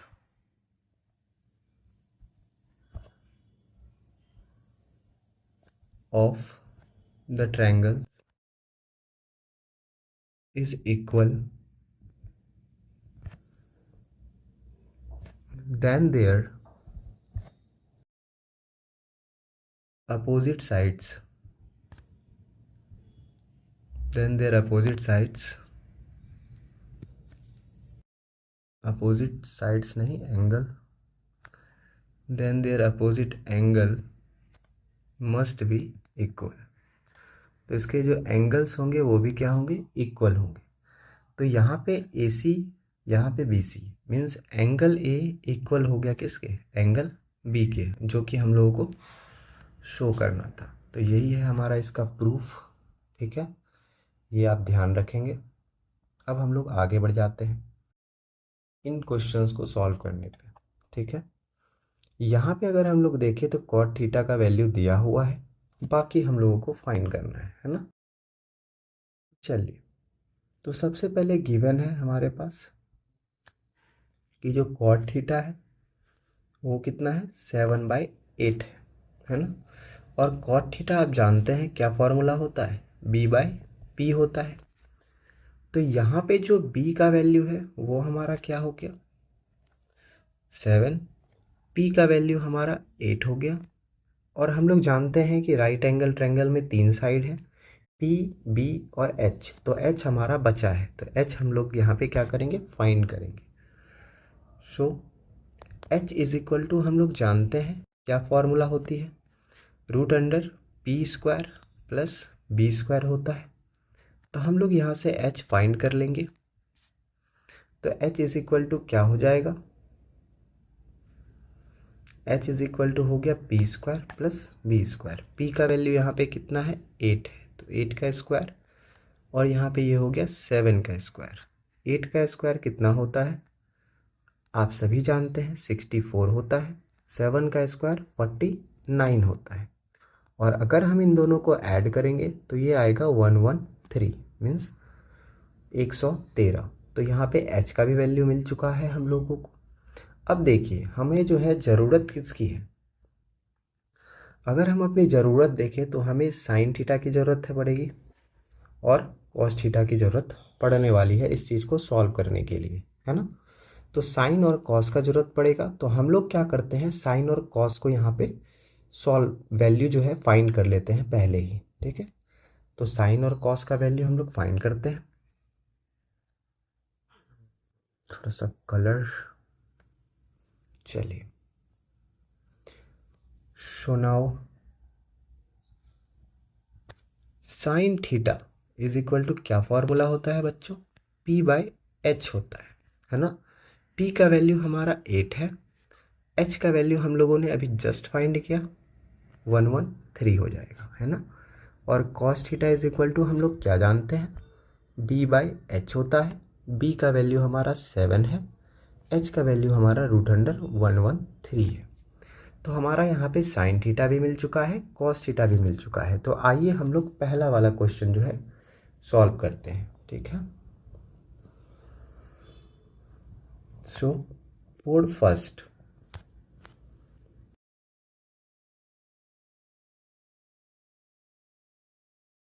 पहले वाले क्वेश्चन में जो हमें वैल्यू दी गई है वो क्या दी गई है, 1 plus sine theta 1 minus sine theta by 1 plus cos theta upon 1 minus cos theta दे गया है, ठीक है। अब आप देख सकते हैं यहाँ पे कि ये तो a प्लस बी और a माइनस बी के जैसा है ना। और a plus B into A minus B, इसका तो फॉर्मूला हम लोग बचपन से पढ़ते हैं, ये ए स्क्वायर माइनस बी स्क्वायर होता है। तो क्या हम लोग इसको ए स्क्वायर माइनस बी स्क्वायर लिख सकते हैं, जी हाँ बिल्कुल लिख सकते हैं। तो ये हो गया 1 का स्क्वायर माइनस साइन थीटा का स्क्वायर, और नीचे हो जाएगा ये 1 का स्क्वायर माइनस कॉस थीटा का स्क्वायर, ठीक है। तो यहाँ पे आप देख सकते हैं 1 का स्क्वायर तो 1 हो जाएगा, साइन थीटा का वैल्यू हम लोगों ने यहाँ पे फाइंड कर रखा है। तो हम लोग यहाँ पे इसका वैल्यू क्या करेंगे, सब्स्टिट्यूट कर देंगे और इसका स्क्वायर कर देंगे। नीचे में हम लोग सेम काम करेंगे, 1/7/√113 का हम लोग स्क्वायर करेंगे। अब क्या करेंगे, यहाँ से वैल्यू हमारा आएगा 1 माइनस, आप जानते हैं कि पावर जो है डिस्ट्रीब्यूटिव होता है, तो पावर इसके पास भी जाएगा, यही पावर इसके पास भी जाएगा। तो 2 8 पे जाएगा, तो 8 का स्क्वायर 64 हो जाएगा। और रूट पे अगर पावर चढ़ता है तो आप जानते हैं कि रूट क्या, स्क्वायर क्या करता है, वो रूट को खा जाता है। तो अगर ये खा जाएगा तो वैल्यू क्या मिलेगा, 113 मिल जाएगा, मीन्स रूट इसका ख़त्म हो जाएगा। तो 1 माइनस सेम एज 7 का स्क्वायर हो जाएगा 49, और इस रूट वाले वैल्यू में रूट क्या हो जाएगा, ख़त्म हो जाएगा, मीन्स खाना खा के प्लेट छोड़ दिया है। तो ये हो गया ये वैल्यू, ठीक है। तो अब हम लोगों को क्या करना है, जस्ट एलसीएम लेना है। तो सपोज इसके नीचे 1 है, इसके भी नीचे 1 है। अब आप एलसीएम ले सकते हैं, तो ये हो जाएगा 113, और 1 से अगर 113 में डिवाइड किया जाए तो 113 हो जाएगा। 113 से 1 में मल्टीप्लाई 113 माइनस 64। सिमिलरली यहाँ पे भी 113, और 1 से जब हम लोग 113 में डिवाइड करेंगे तो 113 टाइम्स, और इस 113 को फिर 1 से क्या करेंगे, मल्टीप्लाई करेंगे, तो ये हो जाएगा इतना ही। माइनस 113 में से 113 को डिवाइड करेंगे तो 1 टाइम, और 1 को फिर 49 से मल्टीप्लाई करेंगे तो 49 हो जाएगा, है ना। तो यहाँ पे आप अब देख सकते हैं कि ये तो 113 है और 113 में से 64 को अगर माइनस करेंगे तो ये 49 बचेगा। नीचे में ये भी 113 बच रहा है और 113 में से 49 सब्ट्रैक्ट होगा तो 64 बचेगा। यहाँ पे क्या कर सकते हैं, अगर आपको पता होगा तो नीचे वाला सबसे ऊपर वाले से मल्टीप्लाई और बीच वाला बीच वाले से करते हैं हम लोग। तो 49 इंटू 113 अपॉन 64 इंटू 113, ये 113 ये 113 कैंसिल, तो वैल्यू जो है हमारा आ गया 49/64। ये हमारा पहले वाले का आंसर है। ठीक है, अब जो सेकंड वाला है हमारा, उसको भी हम लोग सॉल्व करते हैं अगेन फॉर सेकेंड पार्ट। जो हमारा सेकेंड पार्ट है उसमें हम लोगों को क्या फाइंड करना है, कॉट स्क्वायर थीटा फाइंड करना है। देखिए बच्चों, अगर कॉट थीटा का स्क्वायर लिखिए या फिर कॉट स्क्वायर थीटा लिखिए, ये बात सेम होता है। ठीक है, ये हमेशा क्या होता है, सेम ही होता है। तो हम लोग क्या करेंगे, यहाँ पे कॉट थीटा का मतलब है कॉट स्क्वायर थीटा का मतलब है कॉट थीटा का स्क्वायर, और कॉट थीटा जो है वो हम लोगों को क्वेश्चन में ही दिया हुआ है। ये क्या दिया हुआ है, 7/8। तो हम लोग क्या करेंगे, यहाँ पे वैल्यू सब्सटीट्यूट करेंगे तो ये 7/8 का स्क्वायर हो जाएगा, मीन्स स्क्वायर डिस्ट्रीब्यूट होना है। तो 7 का स्क्वायर 49, 8 का स्क्वायर 64, यही हमारा यहाँ पे क्या हो जाएगा, आंसर हो जाएगा। ठीक है, अब हमारा ये नेक्स्ट क्वेश्चन है। तो कॉट थीटा का वैल्यू यहाँ पे कितना दिया हुआ है, आप देख सकते हैं कि 4 दिया हुआ है, मेरे से √3 दिया हुआ है आगे में। तो आपको बहुत अच्छे से पहले ही मैंने समझा दिया है कि यहाँ पे अगर 3 रहे या फिर कहीं पे लिखा हुआ रहे तो हम लोग क्या करते हैं, बेसिकली उसको उस साइड लेके जाते हैं। तो पहले गिवन से शुरुआत करेंगे। गिवन हमारे पास है कि 3 कॉट ए इक्वल्स टू 4। तो हम लोग क्या करेंगे, इस 3, आप जान रहे हैं कि 3 यहाँ पे मल्टीप्लाई में होगा। क्यों होगा, क्योंकि 3 यहाँ पे नंबर है और कॉट ए हमारा ट्रिग्नोमेट्रिक रेशियो है, और दो अलग अलग जात के बीच लड़ाई होती है तो मीन्स दोनों के बीच में यहाँ पे क्या है, मल्टीप्लाई है। इसको गलत नज़रिए से नहीं देखना है, बस आपको समझाने के लिए मैं बोलता हूँ। ठीक है, तो यहाँ पे कॉट ए का जो वैल्यू होगा वो क्या हो जाएगा, 4/3 हो जाएगा। और कॉट थीटा का जो हमारा फॉर्मूला है वो b/p होता है। तो मीन्स यहाँ पे जो है हमारा b का वैल्यू 4 है, p का वैल्यू 3 है, और h हम लोगों को फाइंड करना पड़ेगा। ठीक है, तो h हम लोग क्या करते हैं, यहाँ पे फाइंड कर लेते हैं। तो h इज इक्वल टू क्या हो जाएगा, चलो show, h is equal to हम लोग जानते हैं कि फॉर्मूला होता है p² प्लस b²। p का वैल्यू हमारा क्या है, 3 का स्क्वायर है, और ये हो गया 4 का स्क्वायर। 3 का स्क्वायर हम लोग जानते हैं कि 9 होता है, और 4 का स्क्वायर 16 होता है। तो ये हो गया √25 मीन्स 5। तो p हमारा किसके इक्वल है, 5 के इक्वल है। तो हम लोगों को यहाँ पे किसकी ज़रूरत पड़ने वाली है, 10 की ज़रूरत पड़ने वाली है ना। 10 की ज़रूरत पड़ेगी, कॉस की बात पड़ेगी और साइन की। तो साइन, कॉस और 10 हम लोग क्या करते हैं, इन तीनों को फाइंड कर लेते हैं पहले। ठीक है, चलिए सुनाओ। अब साइन ए अगर हम लोग फाइंड करें तो sine theta is equal to हम लोग जानते हैं p/h होता है। p का वैल्यू हमारे पास कितना है, 3 है, और h का वैल्यू 5 है। अगर हम लोग कॉस ए निकालना चाहें तो कॉस थीटा का फॉर्मूला हमारे पास b/h होता है। b का वैल्यू हमारे पास 4 है और h का वैल्यू हमारे पास 5 है। और अगर हम लोग यहाँ पे tan a फाइंड करना चाहें तो tan theta is equal to आप जानते हैं कि ये p/b होता है ना। और p का वैल्यू हम लोग जान रहे हैं यहाँ पे कि 3 है और b का वैल्यू 4 है। तो अभी हमारे पास सारा वैल्यू आ चुका है। और ये हमारा यहाँ पे अगर देखें तो ये वाला पोर्शन जो है ये हमारा क्या है, ये हमारा LHS है। इसको हम लोग क्या देते हैं, किस नाम से जानते हैं, LHS के नाम से। और ये वाला जो पोर्शन है इसको हम लोग क्या कह सकते हैं, RHS कह सकते हैं। तो हम लोग क्या करते हैं, LHS को अलग सॉल्व कर लेते हैं और RHS को अलग सॉल्व कर लेते हैं। तो यहाँ पे हम लोगों के पास एक ऐसा सिचुएशन आएगा जिसमें हम लोग देखेंगे कि दोनों वैल्यू हमारा क्या है, सेम है। और अगर दोनों वैल्यू सेम हो जा रहा है, इसका मतलब क्या है कि जो हमारा प्रॉब्लम है वो सॉल्व हो गया। ठीक है, तो चलिए अब हम लोग क्या करते हैं, LHS लेते हैं और उसके बाद सॉल्व करते हैं। ठीक है, so now we take means हम लेते हैं LHS को। LHS क्या है हमारे पास, 1 - 10² A और बाय 1 + 10²A। ठीक है, तो 1 - 10² A और 1 - 10²A।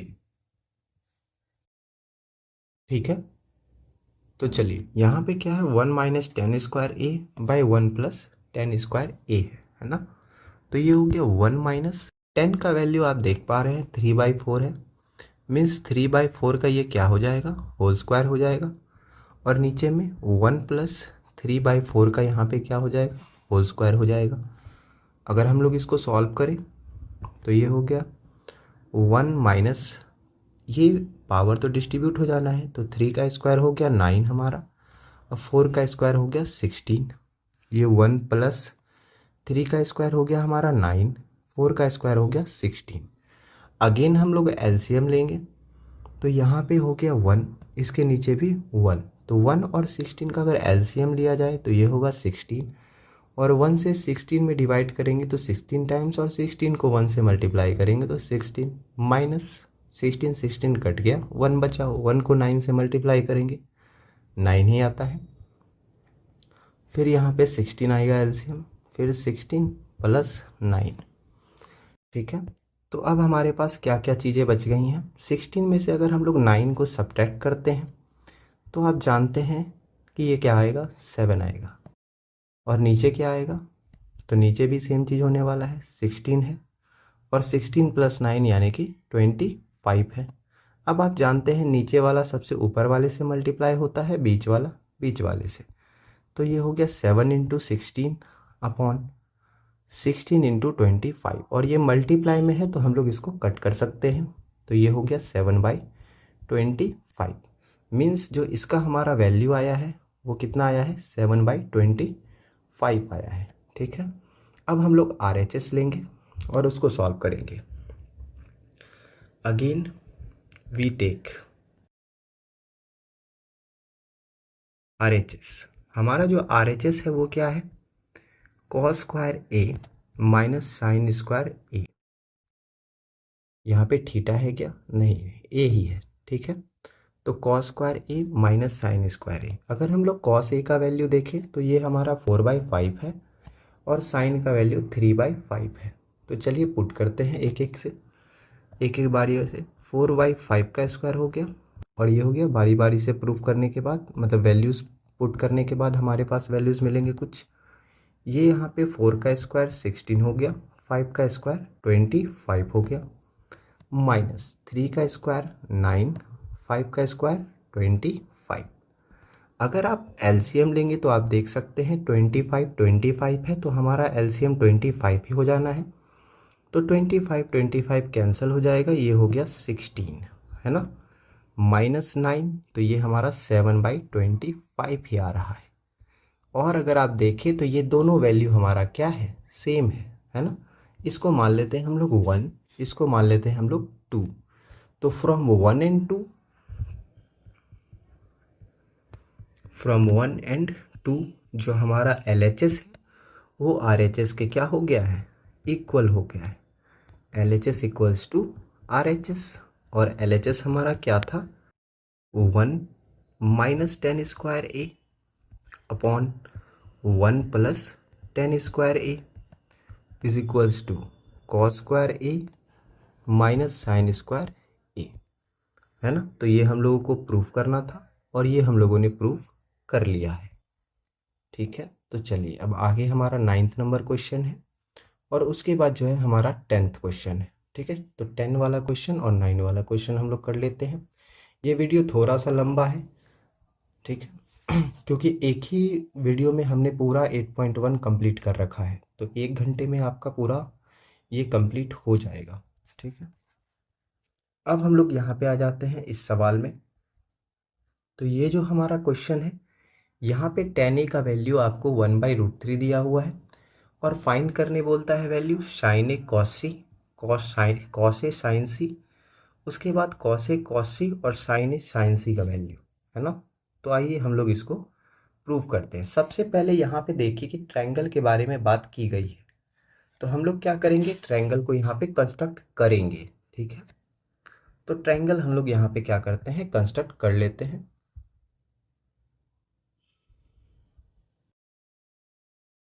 तो ये हम लोगों ने ट्रायंगल कंस्ट्रक्ट कर लिया है। ठीक है, ये हमारा ए है। एक सेकंड, कलर चेंज करने दीजिए। चलिए, ये हमारा ए है। उसके बाद राइट एंगल पे बी पे बन रहा है और ये हमारा सी है, तो ये हमारा राइट एंगल हो गया। ठीक है, और tan a का जो हमारे पास वैल्यू है वो 1/√3 है। तो हमें गिवन है, क्या गिवन है कि जो tan a का वैल्यू है वो 1/√3 है ना बच्चों। तो tan a is equal to, आप जानते हैं क्या होता है tan थीटा का फॉर्मूला, p/b होता है। तो p का वैल्यू यहाँ पे 1 हो जाएगा और b का वैल्यू यहाँ पे √3 हो जाएगा। तो हियर जो p है हमारा वो 1 है और जो b है हमारा वो √3 है।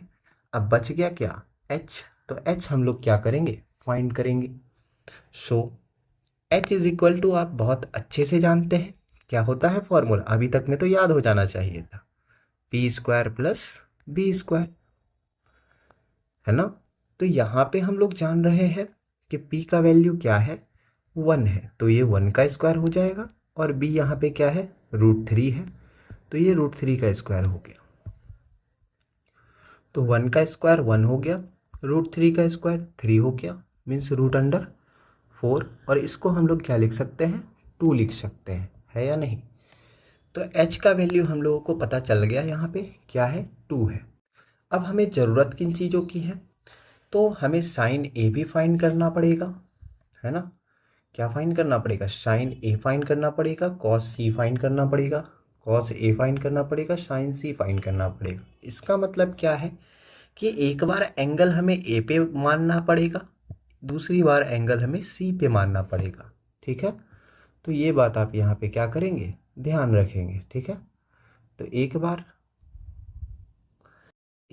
बार ये हो गया साइन ए, फिर कॉस सी, फिर कॉस ए साइन सी। तो ध्यान ये रखना है कि एक बार एंगल ए पे, फिर एक बार एंगल सी पे। ठीक है, चलिए आगे बढ़ते हैं हम लोग। तो हम लोग क्या करते हैं, एक बार एंगल ए पे कंस्ट्रक्ट कर लेते हैं। अगर एक बार ए पे कंस्ट्रक्ट किया जाए तो इसके सामने वाला साइड हमारा परपेंडिकुलर हो जाएगा, ये हमारा बेस हो जाएगा और ये हमारा हाइपोटेनस हो जाएगा। हाँ या ना, बिल्कुल होगा। और एंगल ए है तो इस हिसाब से पी के लिए वैल्यू यहाँ पे है, ये 1 है, मीन्स ये 1 सेंटीमीटर होगा। ये एच हमारा है, एच का वैल्यू 2 है, मीन्स ये जो है 2 यूनिट में होगा। सेंटीमीटर की चर्चा या यूनिट की चर्चा नहीं है तो यूनिट मान के चलेंगे हम लोग। और ये यहाँ से यहाँ तक हम लोग क्या सपोज कर लेंगे, ये √3 है। ठीक है, तो आइए, तो अब हम लोग क्या करते हैं, इसको आगे सॉल्व करते हैं। सो नाउ किन का वैल्यू निकालना है हम लोगों को, साइन ए का भी निकालना पड़ेगा, है ना, साइन ए भी निकालना पड़ेगा, कॉस ए भी निकालना पड़ेगा, मीन्स ए पे दोनों वैल्यूज हम लोगों को चाहिए। तो sine A is equal to अगर हम लोग निकाले तो क्या मिलेगा बाबू, p/b कि p/h, p/h होता है ना, p की वैल्यू 1, h की वैल्यू 2, मीन्स ये 1/2 हो गया। और कॉस ए की वैल्यू अगर हम लोग निकालना चाहें तो cos theta is equal to, हम लोग जानते हैं कि ये b/h होता है। तो यहाँ पे b की वैल्यू कितनी है, √3 है और h की वैल्यू कितनी है, 2 है। मीन्स हम लोगों को साइन ए भी पता चल चुका है, कॉस ए भी पता लग चुका है। अब हम लोगों को क्या पता करना पड़ेगा कि एंगल सी पे मान करके कॉस सी और साइन सी, इन दोनों का वैल्यू फाइंड करना है। तो चलिए एक और ट्रायंगल हम लोग यहाँ पे क्या करते हैं, कंस्ट्रक्ट कर लेते हैं। ठीक है, तो ये हमारा ए है, ये हमारा बी है, ये हमारा सी है। ये था √3, ये 1 है और ये आपका 2 है। अब एंगल आपको सी पे सपोज करना है और सी के सामने वाला क्या हो जाएगा हमारा पी, ये हो जाएगा हमारा बी और ये हो जाएगा हमारा एच। तो चलिए साइन सी फाइंड कर लेते हैं। Sine C is equal to P by H, यही होने वाला है। यहाँ पे पी हमारा क्या है, √3 है ना, और एच हमारा क्या है, 2 है। और अगर हम लोग कॉस सी फाइंड करना चाहें तो cos theta is equal to B by H होता है।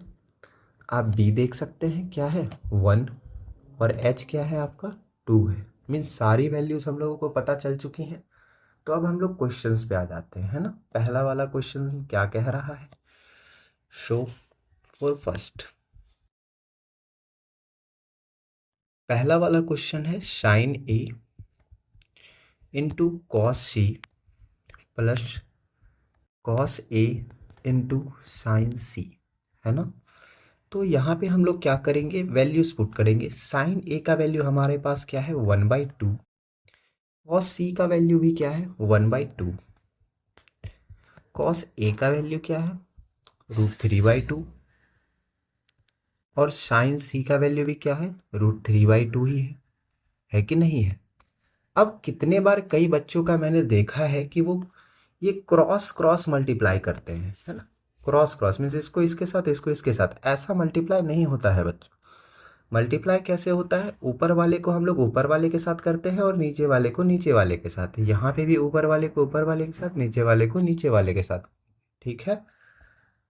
तो 1 को अगर आप 1 से मल्टीप्लाई करते हैं तो 1 हो जाएगा, 2 को 2 से मल्टीप्लाई करते हैं तो 4 हो जाएगा, है ना। √3 को √3 से मल्टीप्लाई करते हैं तो मीन्स √3 को 2 बार मल्टीप्लाई कर रहे हैं तो ये इसका स्क्वायर हो जाएगा। और स्क्वायर का काम क्या है, रूट को खा जाना, तो ये रूट को खा जाएगा और प्लेट छोड़ देगा। प्लेट हमारा क्या है, 3 है, और ये 2 2 जा क्या हो गया, 4 हो गया। अगर आप इसका एलसीएम लेते हैं तो ये हो गया आपका क्या, 1 + 3, है ना। ये हो गया 4/4 और ये कैंसिल आउट होने के बाद वैल्यू 1 मिल जाता है। अब सेम ही टाइप का आपका दूसरा क्वेश्चन है, बस उसमें आपको घटाना है ना। दूसरे वाले क्वेश्चन में क्या करना है, पुट करके सबट्रैक्ट करना है। तो क्या मैं आपसे ये सपोज करके चलूँ कि आप कर लेंगे? जी हाँ, बिल्कुल कर सकते हैं। और इसका आंसर आपको कमेंट बॉक्स में लहरा देना है। कमेंट में क्या करना है, लहरा देना है। तो चल, ये वाला भी हम लोगों ने कर लिया है। और सेकेंड क्वेश्चन आपको कहाँ लहराना है, सेकेंड का आंसर आप खुद करेंगे। कहाँ करेंगे, कमेंट में करेंगे। कहाँ करेंगे, कमेंट में, ठीक है। चलिए नेक्स्ट, लास्ट हमारा, इसके बाद जो है वो थोड़ा सा छोटा क्वेश्चन है, वो हम लोग आसानी से देख सकते हैं। चलिए, अब अगर हम इस क्वेश्चन में आए तो यहाँ पे जो है क्या बोला गया है कि एक ट्रायंगल है जो हमारा क्या है, PQR है। उसमें राइट एंगल क्यू पे बन रहा है। PR + QR का वैल्यू 25 सेंटीमीटर है और PQ का वैल्यू 5 सेंटीमीटर दिया हुआ है। तो डिटरमाइन करना है values of sine P, cos P and ten P। तो बहुत ही आसान सवाल है। बस आपको यहाँ पे ये वाला क्वेश्चन यूजुअली क्या होता है कि बच्चों को टफ लगता है। टफ इसलिए लगता है क्योंकि आपको इसको कैसे सॉल्व करना है उसका अप्रोच नहीं मालूम है।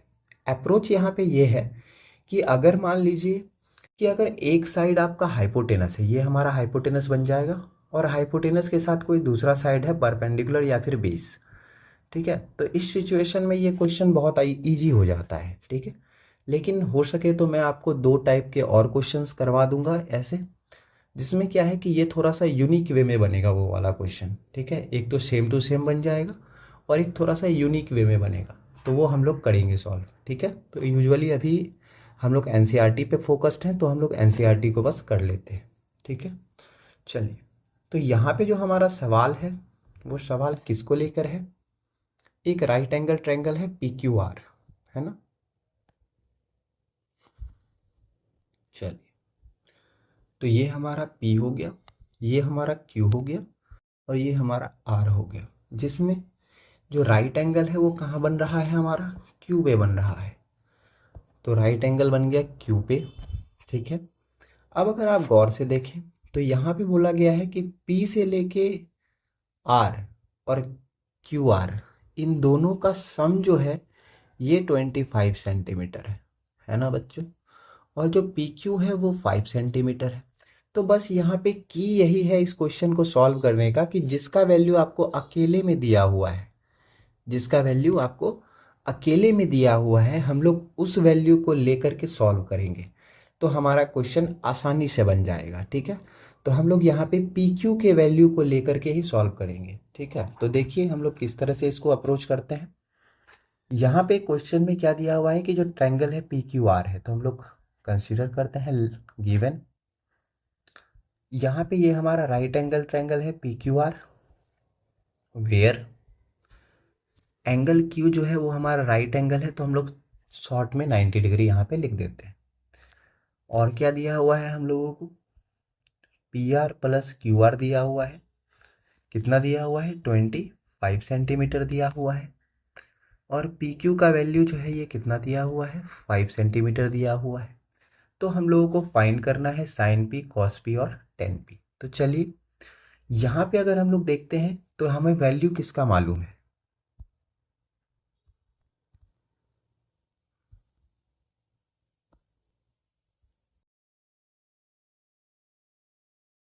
क्या हो रहा है। तो हम लोगों को वैल्यू किसका मालूम है, यहाँ पे P R plus Q R is equal to 25 centimetre और पी क्यू का वैल्यू 5 सेंटीमीटर। ठीक है, चलिए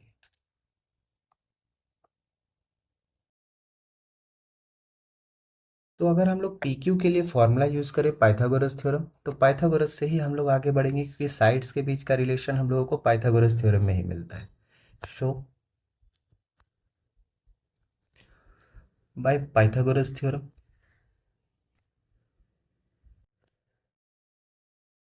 अगर पाइथागोरस थ्योरम से हम लोग चले तो हम लोग क्या कह सकते हैं कि जो पी आर का स्क्वायर है ये इक्वल होगा किसके, पी क्यू के स्क्वायर के प्लस क्यू आर के स्क्वायर के।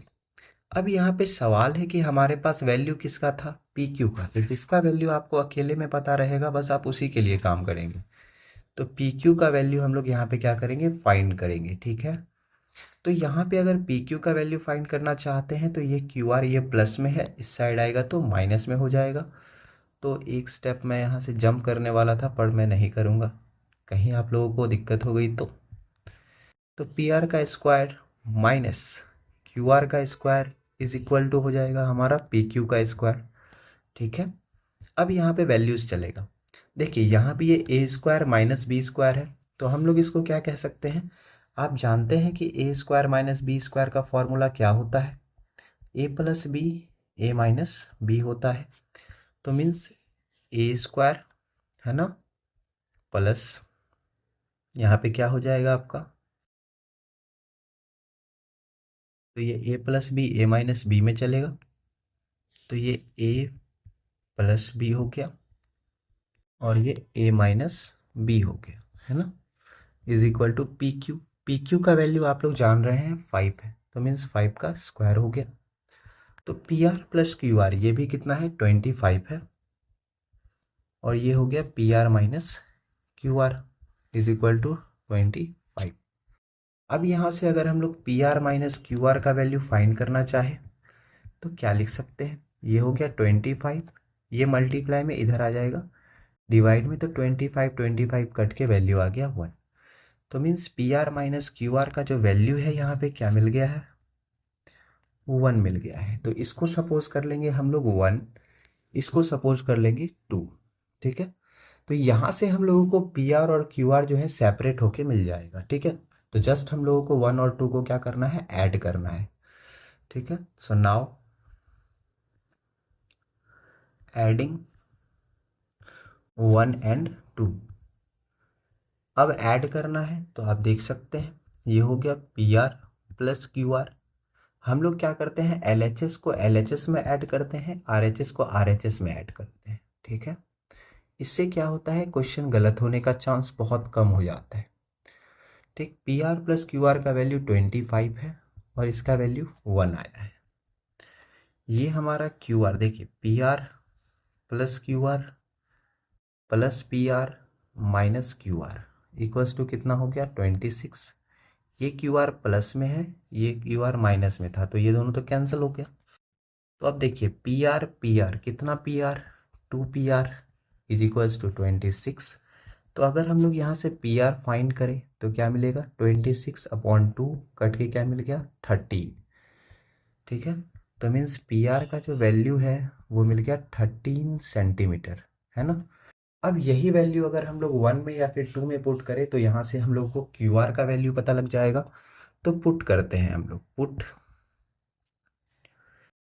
P R is equal to 13 centimetre in 1। अगर हम लोग 1 में पुट करते हैं तो 1 में पुट करने के बाद हम लोग को क्या मिल जाएगा, सिंस हमारे पास है P R plus Q R का वैल्यू 25 सेंटीमीटर, तो पी आर हम लोगों ने निकाल लिया है ना। तो Q R is equal to कितना मिल जाएगा, 25 माइनस 13 मीन्स 12 सेंटीमीटर। तो यहाँ से आपको क्यू आर भी मिल चुका है ना।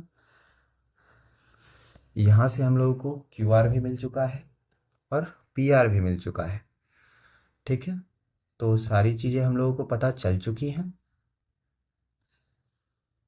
तो ये हो गया हमारा ट्रायंगल पी क्यू आर। ठीक है, ये हो गया है P, ये है Q, ये है R। ठीक है, ये 90 डिग्री था, ये हमारा 5 सेंटीमीटर था, ये हमारा 13 सेंटीमीटर है, ये हमारा 12 सेंटीमीटर है ना। तो हम लोगों को क्या निकालना है, साइन P। तो sine P is equal to कितना हो जाएगा, P/H होता है फॉर्मूला, और P पे एंगल बनाना है। तो P पे एंगल बनेगा तो इसके सामने वाला ये P हो गया, ये हमारा बेस हो जाएगा, और 90 के सामने वाला हाइपोटेनस हो जाएगा। तो P इज इक्वल टू कितना 12 और H is equal to 13। Unit हमने नहीं लिखा है क्योंकि ये यूनिटलेस होता है। फिर कॉस P अगर निकालना चाहे तो ये हो जाएगा B/H।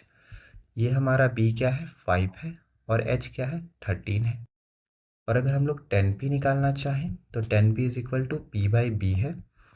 P का वैल्यू यहाँ पे कितना है 12 है और B का वैल्यू 5 है। तो इसी के साथ हमारा ये वाला क्वेश्चन सॉल्व हो गया। ठीक है, अब यहाँ पे अगर हम लोग बात करें 11 नंबर क्वेश्चन की, तो यहाँ पे आपको इसको समझने के लिए क्या याद रखना है। सबसे पहले बोला गया है कि value of A is always less than 1। 10A में जो 10A का वैल्यू है क्या हमेशा 1 से कम होता है। तो क्या 10A का मान सदैव 1 से कम होता है, तो ऐसा नहीं होता है। ठीक है, जब आप 10 के बारे में अभी मैं आगे आपको 8.2 में पढ़ाऊंगा कि जो 1045 का वैल्यू है वो 1 होता है। 1060 डिग्री का वैल्यू कितना होता है, ये √3 होता है, और √3 का वैल्यू आप 1.73 जानते ही हैं। और 1090 जो है ये हमारा इन्फिनिटी होता है बच्चों, है ना। तो अब क्या बताइए, क्या ये 1 से छोटा है, बिल्कुल भी नहीं है। जैसे जैसे एंगल का मान बढ़ रहा है वैसे वैसे इसका मान क्या हो रहा है, बढ़ रहा है। तो सदैव 1 से कम कभी हो सकता है क्या, सदैव 1 से कम कभी हो सकता है ऑलवेज लेस देन 1, बिल्कुल नहीं हो सकता। तो ये हमारा रॉन्ग हो गया। अब यहाँ पे देखिए sec a का वैल्यू 12/5 है। sec थीटा का फॉर्मूला हम लोग क्या पढ़ते हैं, h/b पढ़ते हैं। क्या यहाँ पे h का वैल्यू जो है वो यहाँ पे 12 है और b का वैल्यू 5 है। और हम लोग जानते हैं कि जो h होता है वो h हमारा बड़ा साइड होता है ना। और हम लोग देख रहे हैं कि h यहाँ पे बड़ा है b से, मीन्स ये वाला वैल्यू क्या है, पॉसिबल है। ठीक है, लेकिन कहीं कहीं पे क्या होता है, ये दिया हुआ रहता है कि h छोटा है, लेकिन h कभी छोटा नहीं हो सकता। तो h यहाँ पे बड़ा है, इसलिए ये वाला वैल्यू संभव है। तो ये हो जाएगा। क्या cos a का एब्रीविएशन, मतलब जो cos a का मतलब ये है क्या, संक्षिप्त रूप कॉसेकेंट। आपको याद होगा कि cos का जो हमने फुल फॉर्म पढ़ा था पहले लेक्चर में, फर्स्ट लेक्चर में कोसाइन पढ़ रखा है ना। तो जब कोसाइन पढ़ रखा है तो यहाँ पे तो कॉसेकेंट दिया हुआ है, तो ये हो सकता है क्या, नहीं हो सकता, क्योंकि हम लोग जानते हैं कॉसेकेंट किसका है, तो ये तो कॉसेक का फुल फॉर्म है ना। ये किसका फुल फॉर्म है? कॉसेक का, तो ये भी हमारा रॉन्ग है। उसके बाद क्या यहाँ पे कॉट ए का मतलब कॉट और ए का गुणनफल है, मतलब प्रोडक्ट है? बिल्कुल भी नहीं है। आप जानते हैं कि कॉट में ये ए जो है ये इनपुट है, एंगल है। ये हम लोग क्या है, कॉट एक तरह का मशीन है ना, फंक्शन है, जस्ट लाइक अ जूसर, है ना। जूसर में आप फ्रूट डालते हैं तो आप क्या बोलिएगा कि फ्रूट जो है मल्टीप्लाई हो रहा है जूसर से? बिल्कुल भी नहीं हो रहा है, वो प्रोसेस करता है। तो यहाँ पे कॉट जो है ये प्रोसेस करता है, तो इसके लिए ए हमारा इनपुट है, ना कि ये प्रोडक्ट है। तो ये भी हमारा यहाँ पे रॉन्ग है। उसके बाद साइन थीटा का वैल्यू 4/3 बोल रहा है, और हम लोग जानते हैं कि p/h होता है ना। p का वैल्यू यहाँ पे 4 दिया हुआ है और h का वैल्यू 3 दिया हुआ है बच्चों। तो यहाँ पे देखिए h जो है वो p से छोटा है, क्या ये संभव है? बिल्कुल भी नहीं है। तो इसका मतलब क्या है कि ये वाला भी रॉन्ग है। h कभी छोटा होगा नहीं, क्योंकि h तो सबसे बड़ा साइड होता है। तो ये भी हमारा रॉन्ग है। तो इसी के साथ हमारा पूरा 8.1 कंप्लीट हो गया है। तो जिन भी बच्चों ने पूरा देखा है उनको दिल से धन्यवाद है, थैंक यू है सबको जिन्होंने भी ये देखा है पूरा, ठीक है। और मैं आपसे कहूँगा कि जिन्होंने भी ये पूरा देखा है बहुत ज़्यादा थैंक यू। और अगर आप न्यू हैं हमारे चैनल पे तो ज़रूर सब्सक्राइब करें, ठीक है, सब्सक्राइब करके ही जाएं, ठीक। और वीडियो अच्छे लगे हो तो लाइक ज़रूर करें, ठीक है, लाइक करें, बेल आइकन को प्रेस कर दें। बाकी ज़्यादा मैं और कुछ क्या ही बोलूँ, आप ही जानते हैं कि आपको कैसा वीडियो लगा है। आप कमेंट में भी इस चीज़ को बता सकते हैं कि वीडियो आपको कैसी लगी है। तो इसी के साथ हम लोग क्वेश्चन को समाप्त करते हैं, ठीक है, हमारा सेशन समाप्त होता है। चलिए, थैंक यू।